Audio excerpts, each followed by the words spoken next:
Você já parou para pensar como seria viver em um mundo onde tudo parece confuso, assustador e fora do lugar?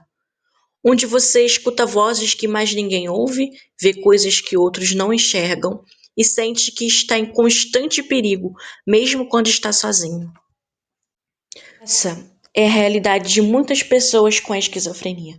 Uma condição de saúde mental complexa, desafiadora e muitas vezes mal compreendida. A esquizofrenia é um transtorno mental grave que afeta diariamente a forma como a pessoa pensa e se comporta. E mesmo com tantos avanços na medicina e na psicologia, o preconceito ainda fala mais alto do que o conhecimento. Os sintomas da esquizofrenia são sintomas positivos, como delírios, alucinações, pensamento desorganizado, comportamento motor desorganizado ou catatônico. Sintomas negativos: afeta embotado, que é a pouca expressão ou nenhuma expressão emocional. A alogia, que é a fala empobrecida. A avaliação, que é a falta de motivação. A anedonia, que é a perda do interesse.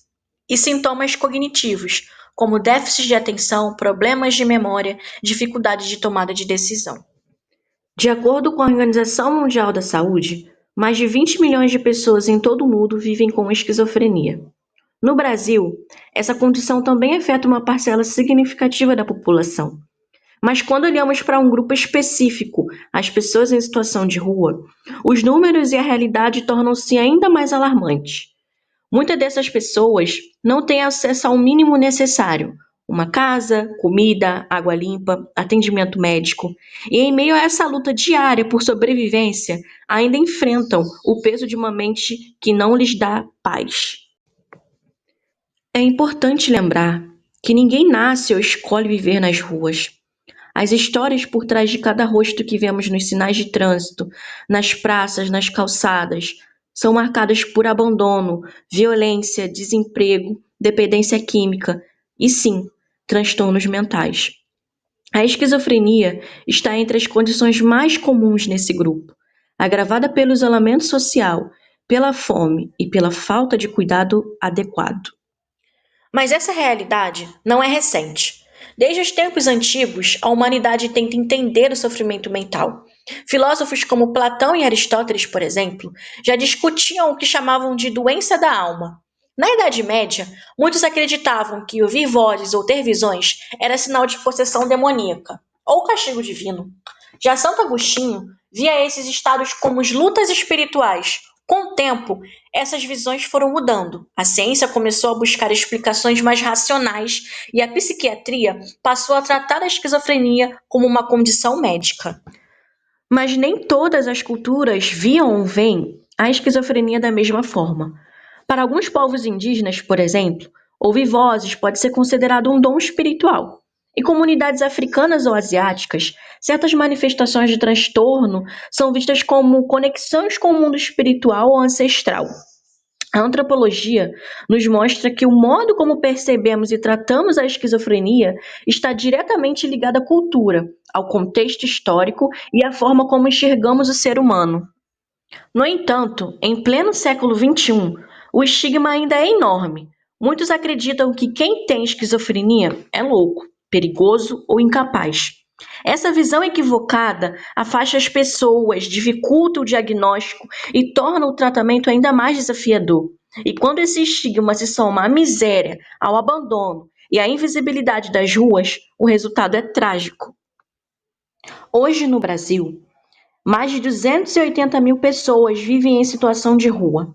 Segundo dados oficiais, grande parte delas são homens entre 25 e 44 anos, com baixa escolaridade, desempregados, sem apoio familiar. Para essas pessoas, a vida se torna uma constante luta por dignidade. E quando um transtorno como a esquizofrenia se instala, tudo fica ainda mais difícil. Manter a higiene, dormir com segurança, tomar a medicação, receber atendimento, tudo isso se torna quase impossível. Mas mesmo diante de tantos obstáculos, existem profissionais que fazem a diferença: enfermeiros, psicólogos, assistentes sociais e agentes comunitários, que com coragem e empatia vão até onde poucos querem ir. São eles que escutam, acolhem, orientam e oferecem um cuidado que vai além da técnica. É um cuidado que parte do coração. O manejo do enfermeiro com a pessoa em situação de rua com esquizofrenia exige sensibilidade, escuta qualificada e atuação humanizada. Nesse contexto, o enfermeiro atua como um elo entre o cuidado em saúde mental e o resgate da dignidade, buscando estabelecer o vínculo, promover acesso aos serviços de saúde e contribuir para a adesão ao tratamento. Através de uma abordagem acolhedora, o profissional reconhece as particularidades dessa população, respeita sua história de vida e atua em equipe multidisciplinar, fortalecendo práticas de cuidado contínuo e integral. Olá, bom dia ou boa noite, não sei exatamente para qual turma que vai esse vídeo. Meu nome é Sheila, sou enfermeira de formação, atuo na área de saúde mental. Essa é a área a qual eu me dedico desde quando eu me formei, há 13 anos atrás. E hoje eu vim conversar um pouco sobre o cuidado em saúde mental às pessoas em situação de rua.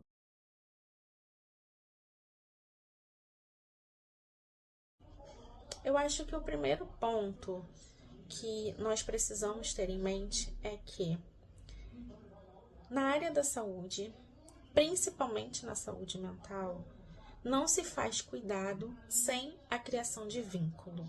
O vínculo é extremamente importante para o cuidado em saúde mental, principalmente quando falamos de populações vulnerabilizadas, como é o caso das pessoas em situação de rua. O segundo ponto é que nós precisamos conhecer aquela pessoa, né? Então, eu preciso entender quem é essa pessoa, de onde que ela vem, há quanto tempo ela está na rua, o que aconteceu para ela estar naquela situação, se ela tem rede de apoio. Um terceiro ponto que a gente precisa mais do que nunca, né? Se na saúde mental, de uma maneira geral, a gente já precisa trabalhar com os nossos pares, ou seja, o serviço de saúde mental sozinho, ele não faz nada. A gente precisa muito trabalhar com o próprio usuário, né? Então, assim, a gente precisa dele em primeiro lugar. A gente precisa da rede de apoio que ele tem. E aí vale lembrar que rede de apoio não necessariamente é a família, é alguém que esteja ali disponível para ajudá-lo nesse processo de cuidado.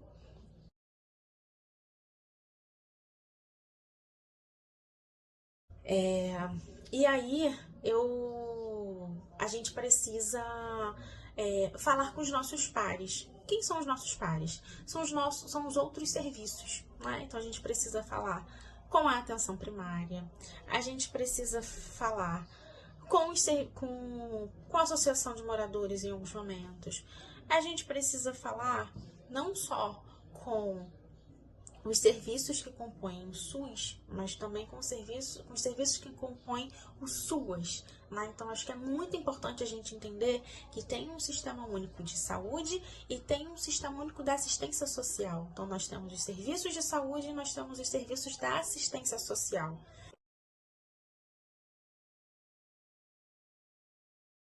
Nos desafios, vamos dizer assim, em primeiro lugar, é chegar nessas pessoas, né?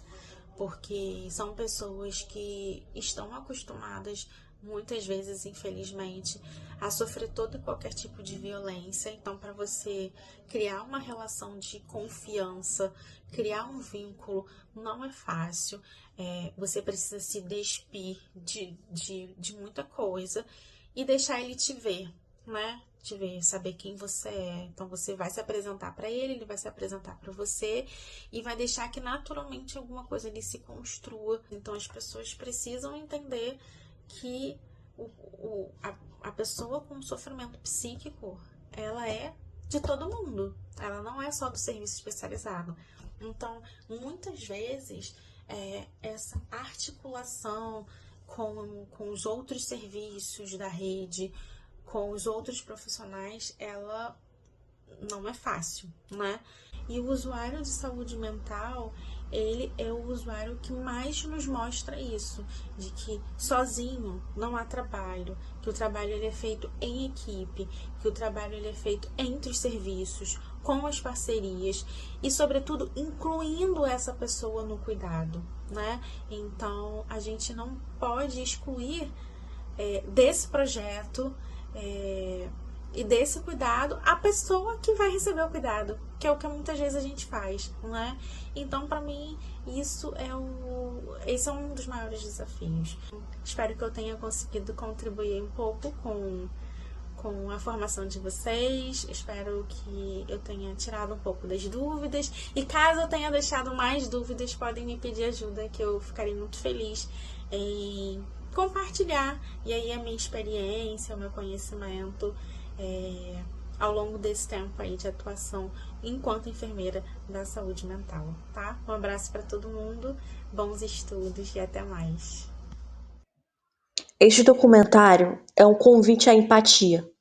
É uma oportunidade de conhecer de perto o que muitas vezes preferimos ignorar, de refletir sobre como a sociedade trata aqueles que mais precisam de ajuda, de entender que a esquizofrenia não define quem a pessoa é, que por trás de cada olhar perdido, de cada gesto confuso, há uma história, uma dor, um desejo de ser compreendido e acolhido.